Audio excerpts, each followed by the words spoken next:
রাধে রাধে। গীতার মূল্যায়নের আগের ভিডিও ছিল শ্রীমদ্ ভগবদ্গীতার ৩য় অধ্যায়ে ১২ নম্বর শ্লোকের অনুবাদ সহ তাৎপর্য বলেছিলাম।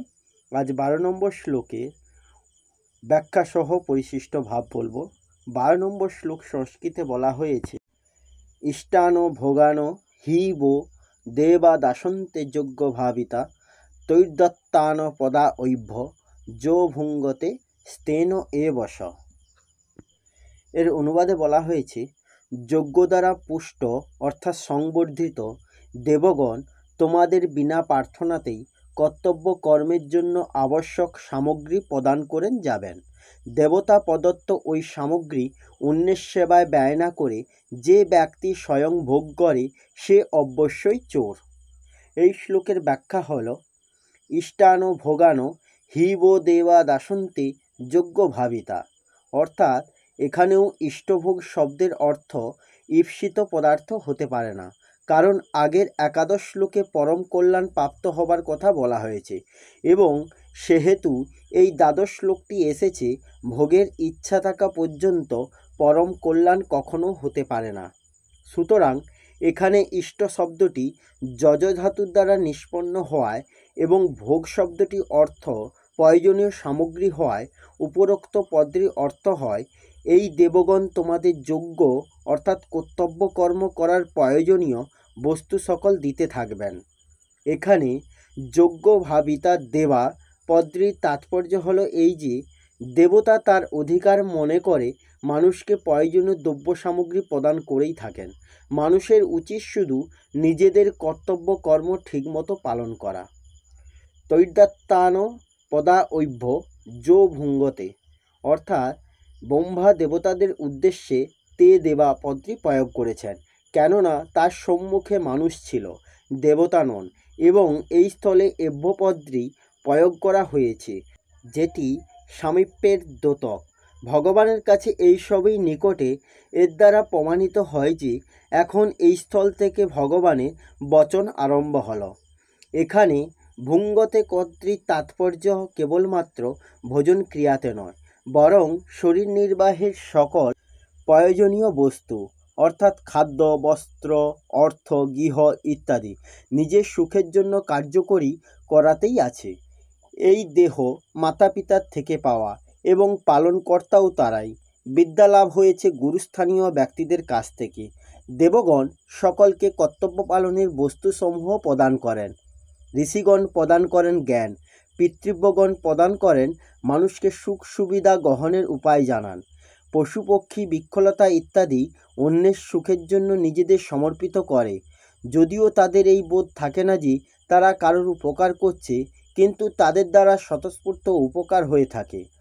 এইরূপ আমাদের যা সামগ্রী, বল, যোগ্যতা, পদ, অধিকার, ধন, সম্পত্তি ইত্যাদি আছে, তা সমস্তই অন্যের কাছ থেকে লাভ করা, তাই সেগুলো অপরের সেবায় লাগানোই উচিত। আমাদের শরীর, ইন্দ্রিয়াদি, মন, বুদ্ধি ইত্যাদি সমস্ত বিষয় জগৎ সংসার থেকে সংগৃহীত। এগুলি কখনোই নিজস্ব নয়, আর তাও হতেও পারে না। সুতরাং এগুলি নিজের মনে করে এগুলির দ্বারা সুখভোগ করাই বন্ধনের কারণ। বন্ধন থেকে মুক্তি পাবার সহজ পথ হলো এই যে যার থেকে আমরা এই বস্তুগুলো পেয়েছি এগুলি তারই মনে করে তার সেবায় নিষ্কামভাবে লাগানো, এটি আমাদের পরম কর্তব্য। সাধকের মনে প্রায়ই এমন ভাবের উদয় হয় যে যদি আমরা সংসারের সেবা করি তবে সংসারের প্রতি আমাদের আসক্তি আসবে এবং আমরা সংসারে আবদ্ধ হয়ে পড়ব।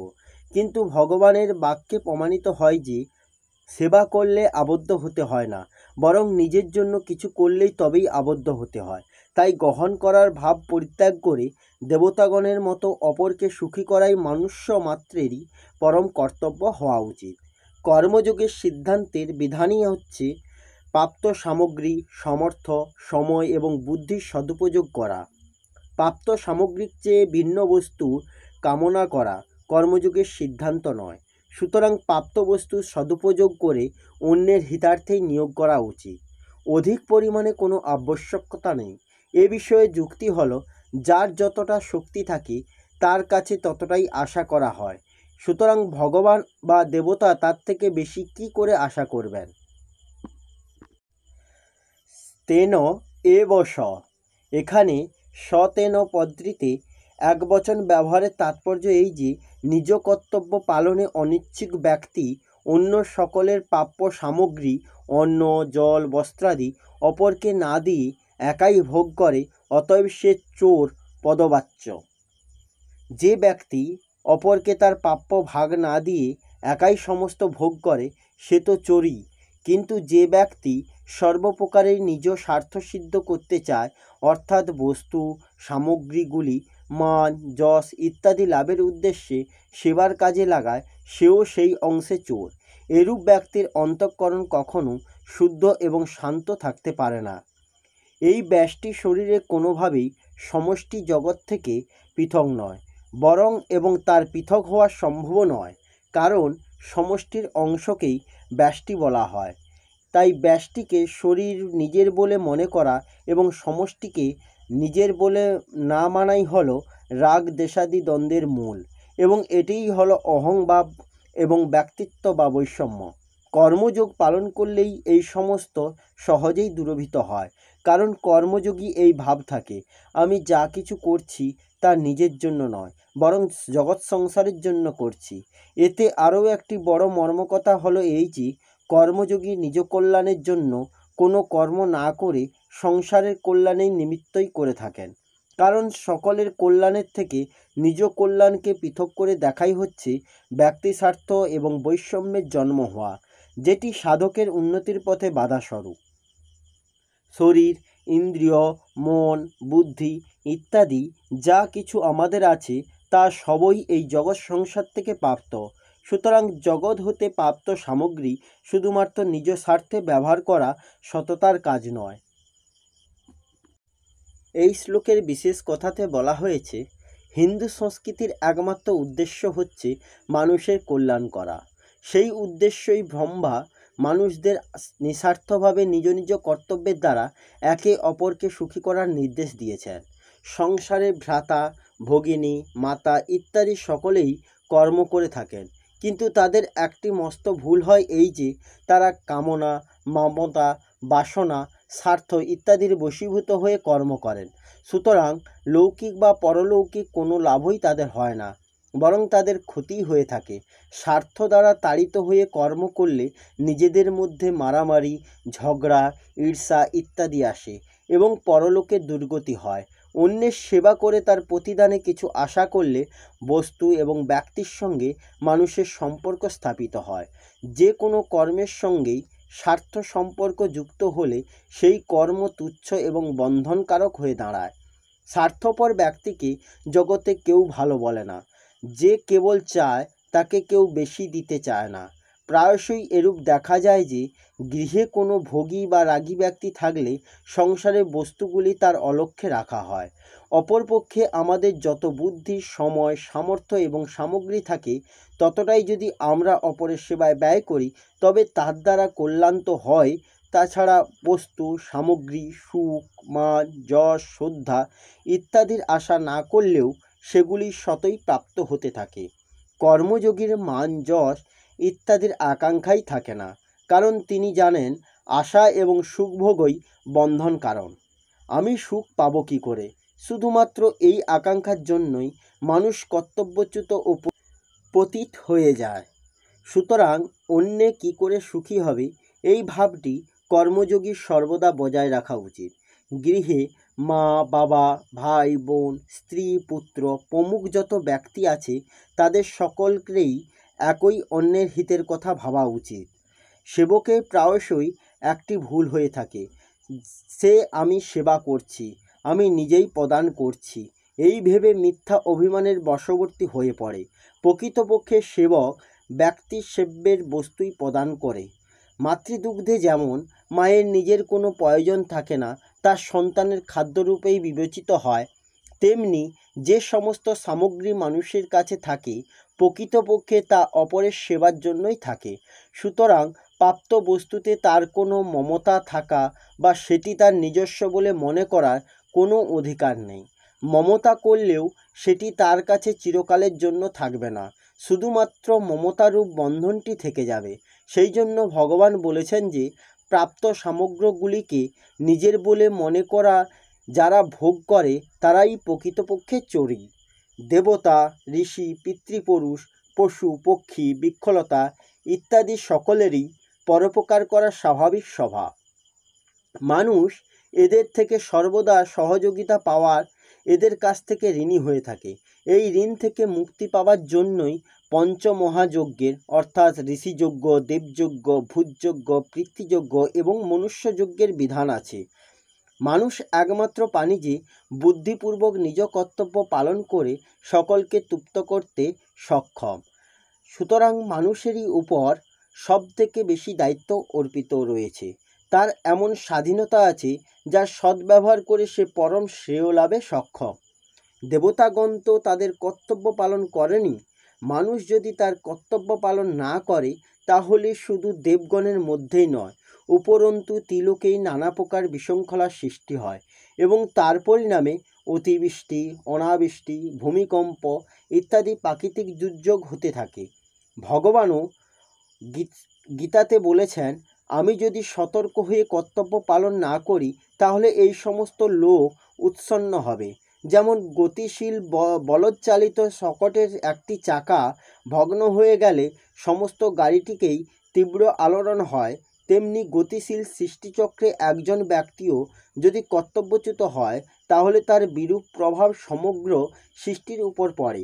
অন্যভাবে বললে, শরীরের একটি পীড়িত অঙ্গ যদি অসুস্থ হয়ে যায় তাহলে সমস্ত শরীরের স্বতঃহিত হয়।